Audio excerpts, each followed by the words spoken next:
నమస్తే cube TV, నేను మీ సరిత. ఈరోజు మనతో పాటు జ్యోతిష్య వాస్తు పండితులు శ్రీ చిలుకూరి ఉదయ్ భాస్కర్ గురూజీ గారు మనతో పాటు ఉన్నారు. ఆయనతో మాట్లాడదాం. నమస్తే గురూజీ. నమస్తే అమ్మ. ఎలా ఉన్నారు? అవును. ఎస్. సో ఎట్టకేలకి ఏపీలో ఓట్స్ శాతం అయిపోయింది. ఇప్పుడు రిజల్ట్ కోసం చాలా మంది ఈగర్గా వెయిట్ చేస్తారు, అటు ఏపీ ఇటు తెలంగాణ ప్రజలు కూడా. అయితే మరి జాతక ప్రకారం ఏపీలో గెలుపు ఎవరి వైపు ఉండబోతుంది? సో ఏ పార్టీ ఎన్ని సీట్లతో ముందంజలో ఉండబోతుంది? తప్పకుండా మన క్యూబ్ టీవీ ప్రేక్షకులకి ముందుగా శుభాకాంక్షలు తెలియజేసుకుంటూ, ఆంధ్రప్రదేశ్ ఎలక్షన్లో ఏ పార్టీ అధికారంలోకి రాబోతుంది అన్నారు కదా. నేను జగన్మోహన్ రెడ్డి గారిది, చంద్రబాబుది, పవన్ కళ్యాణ్ గారు వీళ్ళందరిది చూశానమ్మా. ఇక్కడ గత అక్టోబర్ 11వ తారీఖున సుమన్ టీవీలో నా ఇంటర్వ్యూ వచ్చింది. బైరిశెట్టి నాగరాజు గారు ఆయన ఇంటర్వ్యూ చేసినప్పుడు జనసేన టీడీపీ పొత్తుంది, ఈ పొత్తులో కూటమి వస్తే వైఎస్ జగన్మోహన్ రెడ్డి గారికి 117 సీట్లతో అధికారంలోకి వస్తారు, కూటమికి 58 సీట్లు అని చెప్పడం జరిగింది. సో ఇది జరిగి ఇప్పటికి 7 నెలలు దాటిపోయింది. ప్రజెంట్ ఎలక్షన్ టైం దగ్గరికి వచ్చాక బీజేపీ కూడా ఎన్డీఏ కూటమి బీజేపీ టీడీపీ జనసేనలో కలవటం జరిగాక ఒక ఉన్నత స్థానంలో ఉన్న వ్యక్తి నన్ను అడగడం జరిగింది. ఇప్పుడు ఇది వచ్చింది కదా, అప్పుడు ఇలా చెప్పారు, ఇప్పుడు ఏమవుద్దో చెప్పండి అని ఆయన అడగడం వల్ల మళ్ళీ నేను చెప్పడం జరిగిందమ్మా. ఇప్పుడు వైఎస్ జగన్మోహన్ రెడ్డి గారికి బీజేపీ టీడీపీ జనసేన పొత్తులో వస్తే 122 సీట్లతో ఆయన మళ్ళీ అధికారంలోకి వస్తారు. అలాగే కూటమికి అప్పుడు మనం 58 చెప్పాము, ఒక 5 సీట్లు తగ్గి 53 సీట్లతో కూటమి ఉంటుందని మనం వేరే ఛానల్స్లో వీడియో చేయడం జరిగింది. సో ఇక్కడ వైఎస్ఆర్ కాంగ్రెస్కి 20 ఎంపీలు వస్తాయని, అలాగే కూటమికి 5 ఎంపీలు వస్తాయని కూడా చెప్పడం జరిగింది. సరే, మనం నెక్స్ట్ చేసే దాంట్లోనే ఏ ఏ స్థానాల్లో ఎవరు గెలుస్తారు, ఎవరు ఓడిపోతారు, ఎంత మెజార్టీలు అనేది కూడా పార్లమెంట్ సీట్లు కానీ అసెంబ్లీ సీట్లు చెప్పుకుందాం నెక్స్ట్. గురుజీ, మీరు గతంలో తెలంగాణలో సీఎంగా రేవంత్ రెడ్డి గారు గెలుస్తారని చెప్పారు. మరి జాతక ప్రకారం ఈసారి అక్కడ ఏపీలో మళ్ళీ జగన్ వస్తారని మీరు చెప్తున్నారు, దాని గురించి? అవునమ్మా, అప్పుడు నేను రిజల్ట్కి 2 రోజుల ముందు కూడా 2 ఛానల్స్లో, 1వ తారీఖు ఒక ఛానల్లో డిసెంబర్ 2వ తారీఖు మనం టీవీలో, డిసెంబర్ 1 హిట్ టీవీలో కూర్చుని కూడా చెప్పాను. కేసీఆర్ గారికి 3వ తారీఖు సాయంకాలం 4 గంటల వరకే సీఎం యోగం ఉంది, 9వ తారీఖు లోపు రేవంత్ రెడ్డి సీఎం అవుతాడు, పూర్తికాలం సీఎం పదవిలో ఉంటాడని చెప్పడం జరిగిందమ్మా. అది మీరు చెప్పినట్లు సీఎంగా జగన్ గారు ఒకవేళ గెలవకుండా బై ఛాన్స్ టీడీపీ అధికారంలోకి వచ్చి ఆయన సీఎం అవుతే, చంద్రబాబు సీఎం అవుతే, మీరు చెప్పిన జాతకం అబద్ధమని ఒప్పుకుంటారా? ఒప్పుకుంటామమ్మా. ఇప్పుడు మేము చెప్పింది, మేము ఇక్కడ లైవ్లో కూర్చొని చెప్తున్నాం కదా, చెప్పినప్పుడు జరగకపోతే మేము చెప్పింది తప్పని ఒప్పుకోవాలి. అంతేగాని ఇక్కడ నేను అప్పుడు అలా చెప్పా ఇలా చెప్పానని చెప్పి ఏదో బ్రోకర్ ఇచ్చి మిమ్మల్ని ఇది చేసి నా వీడియోలు ఉంటే తీసుకురండి, నా వీడియోలు ఉంటే చూపించండి, నా వీడియోలను డిలీట్ చేపించి అలా చేసే అవసరం నాకు లేదు. అర్థమైందా? వన్స్ ఒక మాట చెప్పామంటే ఆ మాటకి కట్టుబడే ఉంటా చనిపోయేంత వరకు కూడా. ఒకవేళ నేను చెప్పింది జరగకపోవచ్చు, ఎస్, జరగకపోతే మీ టీవీలో కూర్చుని నేను చెప్పింది తప్పు అని నేను ఒప్పుకుంటా. అర్థమైందా మీకు? Next right. కొంతమంది జ్యోతిష్యులందరూ 100% సీఎం చంద్రబాబు గారే, ఎందుకంటే ఆయన జాతక రీత్యా ఆయన అయ్యే అవకాశాలు ఉన్నాయి, 100% అయ్యే అవకాశాలు ఉన్నాయి అంటున్నారు. దానికి మీ సమాధానం? ఇప్పుడు మా జ్యోతిష్యులే చాలామంది కూడా టీవీలో కూర్చుని జగన్మోహన్ రెడ్డి గారే అవుతారు జాతక రీత్యా అని మరి కొంతమంది ఇలా కూడా చెప్తున్నారు, కొంతమంది అలా కూడా చెప్తున్నారు. సరే, అది వాళ్ళ పరిజ్ఞానం బట్టి చెప్తారమ్మా. ఇక్కడ నేను కూడా 122 సీట్లు వస్తాయి అని చెప్తున్నా అంటే అది నా పరిజ్ఞానం బట్టి చెప్తున్నాను. అలాగే తెలంగాణలో 63 సీట్లు వస్తాయి అని చెప్పి మా పొంగులేటి శ్రీనివాసరెడ్డి గారు జాయిన్ అయిన కొత్తలోనే చెప్పాను ఆయనకి, నేను అది శ్రీనివాసరెడ్డి గారికి వచ్చేది కాంగ్రెస్ పార్టీ అని. తర్వాత రిజల్ట్ వచ్చే ముందు కూడా 64 నుంచి 67 వస్తాయి అన్న, అదే 64తో వచ్చినాయి. పూర్తికాలం గవర్నమెంట్ ఉంటుందని కూడా చెప్పాను. ఏది ఇక్కడ రేవంత్ రెడ్డి గారు ఉంటారా ఊడిపోతారా అని అన్నారు. పూర్తికాలం ఉంటుంది. మే తర్వాత ప్రమాణ స్వీకార ముహూర్తం ప్రకారం ఈ మే తర్వాత కొంచెం ఫైనాన్షియల్ ట్రబుల్స్ ఎదుర్కొంటాడు ఈయన. అది కొన్నాళ్ళు జరుగుద్ది.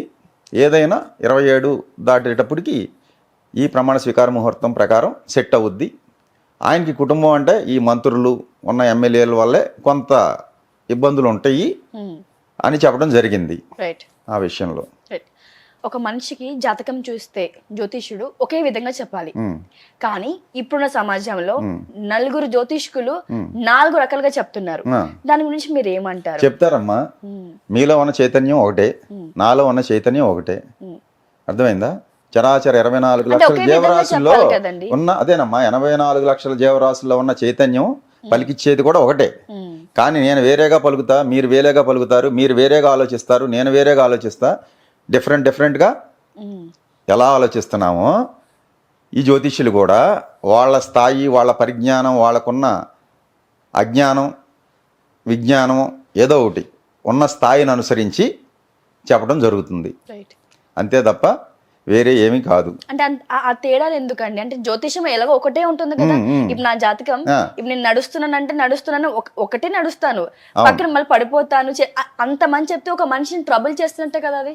అదేనమ్మా, ఇప్పుడు జ్యోతిష్యంలో సాధారణంగా అడిగితే చెప్పమనుంది, అడగకుండా మాకు తెలిసినా చెప్పకూడదు. రెండోది, వీళ్ళు ఎలా ఎందుకు చెబుతున్నారు అంటే వాళ్ళకున్న పరిజ్ఞానం బట్టి చెప్పారు. ఇప్పుడు ఉదాహరణకి మీకు తెలంగాణలో మా జ్యోతిష్యులు అందరూ కూడా వన్ సైడే చెప్పారు. 70 నుంచి 75 బీఆర్ఎస్ వస్తుంది, కేసీఆర్ గారే మళ్ళీ సీఎం అని. అది ముందు నుంచి ఎప్పటి నుంచో చెప్పుకొచ్చారు.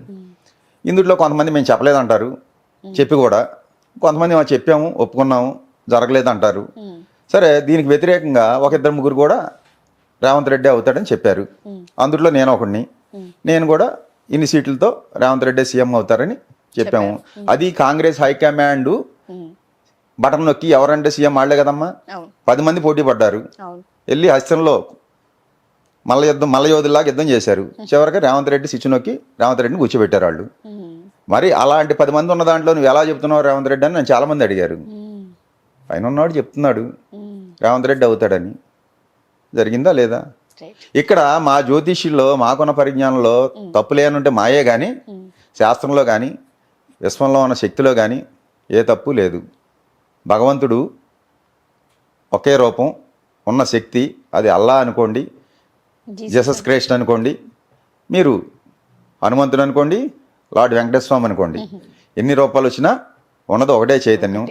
ఆయన రోజు అష్టోత్తర సహస్రనామం చేసేవాడందు ఒకే దృష్టి ఉంటుంది. కత్తి తీసుకుని రోజు మర్డర్లు చేసి దొంగతనాలు చేసి బతికేయడందు కూడా సమదృష్టితోనే ఉంటాడు. భగవంతుడు అందరినీ సమదృష్టితో చూస్తాడు. ఇక్కడ భేదభావం మందే, వీడు దొంగ, వీడు ఇది అని భేదభావం మనం చూస్తాం తప్ప భగవంతుడికి ఏం లేదమ్మా. సృష్టిలో సకల ప్రాణుల్ని కూడా సమానంగా చూస్తాడు. రైట్. నెక్స్ట్, సో ఏపీలో ఎంపీగా షర్మిల గారు చేస్తున్నారు, కడప నుంచి పోటీ చేస్తున్నారు. ఆవిడకి గెలుపుందా? అలాగే ముందు కాంగ్రెస్ పరిస్థితి ఎలా ఉండబోతుంది కడపలో? షర్మిల గారి జాతకం ఒకసారి నేను చూశానమ్మా. సో షర్మిల గారి జాతకం 2025 ఫిబ్రవరి నుంచి ఇప్పుడు కొన్న దానికన్నా కూడా ఇబ్బందులు ఎక్కువ అవుతాయి. ఆంధ్రప్రదేశ్లో కాంగ్రెస్ పరిస్థితి దిగజారిపోయింది ఎప్పుడో, అదే కంటిన్యూ అవుద్ది, కనుమరుగవుద్ది. ఇక్కడ ఆంధ్రప్రదేశ్లో రేపు మళ్ళీ సీఎం అయ్యే జగన్మోహన్ రెడ్డి గారు 2034 వరకు కూడా ఈయనే సీఎం పదవిలో ఉంటారు. 2019లో ఎక్కిన జగన్మోహన్ రెడ్డి గారు 2034 వరకు ఇదే పదవిలో కొనసాగుతారు. తర్వాత ఒక 5 years ఆయనకి గ్యాప్ వస్తుంది. 39 వచ్చేటప్పటికి మళ్ళీ సీఎం అయ్యి మళ్ళీ ఒక 2 times కదండి, నెక్స్ట్ 3 times అమ్మా. 2019, 24, 29 కూడా ఆయనే అయ్యి 34కి దిగిపోయి ఒక 5 years గ్యాప్ వచ్చి 39లో అయ్యి మళ్ళీ ఒక 5 ఏళ్ళు చేసి ఆయన జీవిత కాలంలో ఒక 20 సంవత్సరాల యోగం ఉంది. చంద్రబాబు నాయుడు గారికి ఎలా 14 సంవత్సరాల యోగం ఉందో, కేసీఆర్ గారికి ఎలా 9.5 ఏళ్ళు యోగం ఉందో, అలాగే జగన్మోహన్ రెడ్డి గారికి కూడా ఒక 20 సంవత్సరాల యోగం ఉంది. ఇది కాలం నిర్ణయించింది. ఇప్పుడు మేము చెప్తున్నాం ఇక్కడ కూర్చుని, రేపు ఇది ఇవాళ 20వ తారీఖు, రేపు 4వ తారీఖు రిజల్ట్ వచ్చాకే కదా ఆయన సీఎం అయిందా లేదా అనేది తెలిసేది. ఇప్పుడు నేను చెప్పింది నిజమా కాదా అని. మళ్ళీ 29 ఎలక్షన్లో ఆయన గెలిచి మళ్ళీ సీఎం అయితేనే కదా ఈ ఉదయభాస్కర్ అనేవాడు చెప్పింది నిజమా కాదని తెలిసేది. 34 దాకా ఎన్ని సంవత్సరాలు ఉంది, వెయిట్ చేయాలి. రిజల్ట్ వస్తాకి మనం చెప్పిన మాట జరిగిందా లేదా అని తెలుసుకుంటాకి 9 సంవత్సరాలు పడద్ది, లేదా 10 సంవత్సరాలు పడద్ది. అది రైట్. రిజల్ట్ రావడానికి. మీరు ఇందాక పదే పదే జగన్ సీఎం అవుతారని ఖచ్చితంగా బలగుద్ది చెప్తున్నారు. సీఎం మళ్ళీ ఇంకొకసారి జగన్ గారు అవుతే రాష్ట్ర పరిస్థితి ఎలా ఉండబోతుంది ఏపీ? సీఎం మళ్ళీ జగన్మోహన్ రెడ్డి గారు అవుతారు. రాష్ట్రాన్ని పరుగులు పెట్టిస్తాడు. అభివృద్ధి పదంలో, ప్రగతి పదంలో నడిపిస్తారు. ఇప్పుడు చెప్పే అన్నీ కూడా అభివృద్ధి ఏముంది అనేది వాళ్ళకి అజ్ఞానం అనే కళ్ళు పొరలు కమ్మి ఏమీ కనపట్ల. ఏది జగన్మోహన్ రెడ్డి చేసిన అభివృద్ధి ఒక మాయ కమ్మి వాళ్ళకేం కనపట్ల. ఆ మాయ పొర తొలగినప్పుడు అభివృద్ధి ఏంటనేది కనపడద్దమ్మా.